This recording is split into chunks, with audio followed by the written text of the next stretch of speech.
And this is how superchargers versus turbos work. The basic function of both superchargers and turbos is to deliver more air to an engine's internal combustion process. The main distinction between the two is this: superchargers are mechanically powered, often by connection to the engine crankshaft, while turbos are powered by engine exhaust gas. Let's look at how each unit works, starting with a supercharger. The supercharger type shown here sits on top of the air intake manifold. A serpentine belt transfers crankshaft power to the supercharger pulley. Pulley diameter and construction is an easily accessible way to quickly alter supercharger performance characteristics. A gear drive system delivers incoming power to opposing rotors. Outside air enters through the air filter and intake pipe. Interlocking rotors force air through the supercharger. The long fins or ridges that span the length of the rotor shaft are called lobes. Air exits the supercharger through a specially shaped discharge port at the bottom of the housing.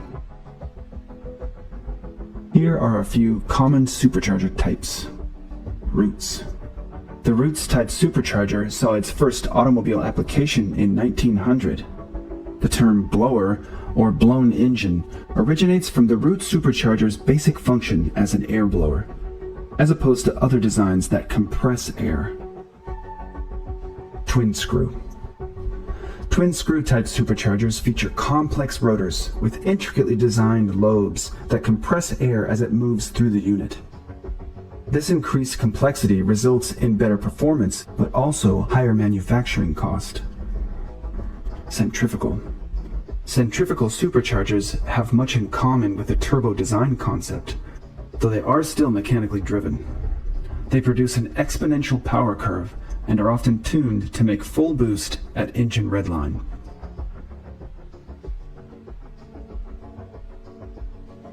Now, let's look at how turbochargers work. The turbo connects to the engine exhaust system. In turbo setups, the exhaust manifold may be specially designed for turbo placement and to handle increased heat and pressure. The turbo has two separate compartments called the turbine section and the compressor section. Exhaust flows through the turbine section as exhaust heat and pressure drive the turbine or exhaust wheel.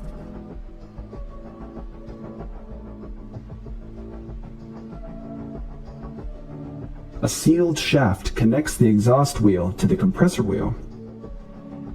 The compressor wheel pulls air in through the air filter and intake pipe.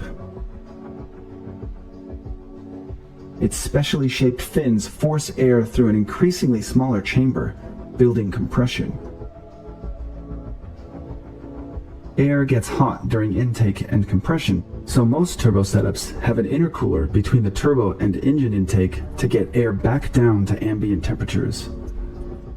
Cooler air has greater density, serving the goal of forcing more air into the engine. The intercooler works something like a radiator.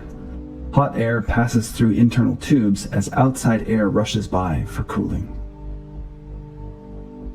Here are some common turbo designs. The single turbo, shown here, where all exhaust flows through a single turbocharger. Twin turbo. A setup with two turbochargers, for example on a 6-cylinder engine with one turbo for each cylinder bank. Twin scroll turbo. Exhaust exits the cylinder in a pulse, with a high pressure section followed by low pressure. Twin scroll turbos separate cylinders into pairs so that exhaust pulse waves do not interfere with each other, and a continuous stream of maximum pressure exhaust reaches the turbine.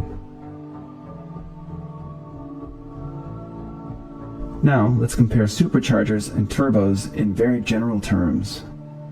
Again, superchargers are powered by mechanical energy, for example by connection to an engine's crankshaft, while turbos are powered by otherwise wasted heat energy from engine exhaust. Boost characteristics. Roots and twin-screw superchargers have positive displacement, meaning that they move the same amount of air for each engine revolution, regardless of RPM. This also means that they can make boost immediately, even at very low RPMs, and have a fairly linear power curve. Turbo setups produce an exponential power curve. Since they are powered by exhaust, turbos take time to build turbine speed and pressure before producing usable boost. This delay is called turbo lag. Efficiency. Superchargers take power to make power, and an average setup can require 40 to 60 horsepower to function. This doesn't mean that overall engine efficiency is always sacrificed, as some setups can increase fuel economy when not driven aggressively. Though turbos do increase back pressure on the engine, they derive power primarily from otherwise wasted exhaust heat as opposed to exhaust flow pressure. As such, they can be very efficient. In conclusion, superchargers can be a less complex, less expensive way to increase engine performance. They're usually easier to tune and maintain. They can be ideal in applications that require predictable boost at all RPMs.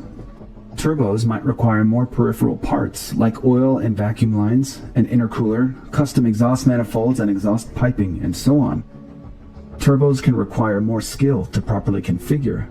However, a well-tuned turbo system may be able to produce boost more efficiently and in greater quantity than a supercharger.